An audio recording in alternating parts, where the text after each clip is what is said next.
ከአየር መንገዱ እንግዲህ ያለውን ርቀት ያን ይመስላል። እዚህ ዋናው አየር መንገዱ መስመር ይሄ ነው። በዚህኛው በኩል ደግሞ ዋናው የፌዴራል መንገዱ ነው።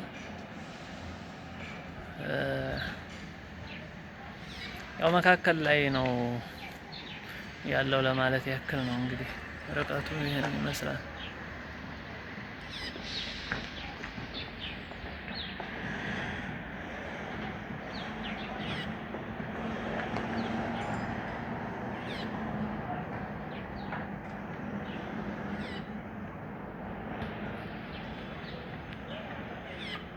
እዚህ ጋር ያው ልዑል መኮንን ሆቴል ነው ዋናው መስመር ላይ ያለው።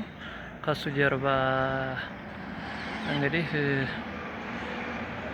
ሶስተኛ ይዞታ ላይ ማለት ነው። ከዋናው መስመር ሶስተኛ ይዞታ ላይ ነው በስተጀርባ የሚገኘው አየር መንገዱ ይሄ ነው። ይሄን ይመስላል እንግዲህ ፓርቲሽን በዚህ መልኩ እየተሰራ ነው። ክላሶቹ ማለት ነው። እቺ ዋናዋ የኮሪደሯ ናት የውስጥ መንገድ።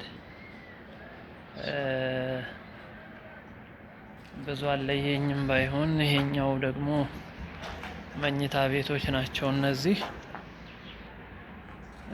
ጋር የእጅ መታጠቢያ ሻወር እና ሽንት ቤት ናቸው። ሁለተኛዋ መኝታ ቤት ያቺኛዋ ናት። ኤምዲኤፍ ያለበት ችፑድ ያለበት ማለት ነው። ይቺኛዋ አይ ቲንክ ኪችን ትመስለኛለች በመስኮቷ በኩል ያለችው። ሌላው ይሄ ሳሎን ነው የሚሆነው ማለት ነው። ይሄን ይመስላል እንግዲህ ፓርቲሽን እየሰሩ ምልክት እያደረጉ መሰለኝ እና በዚህ መልክ ነው በጥቅሉ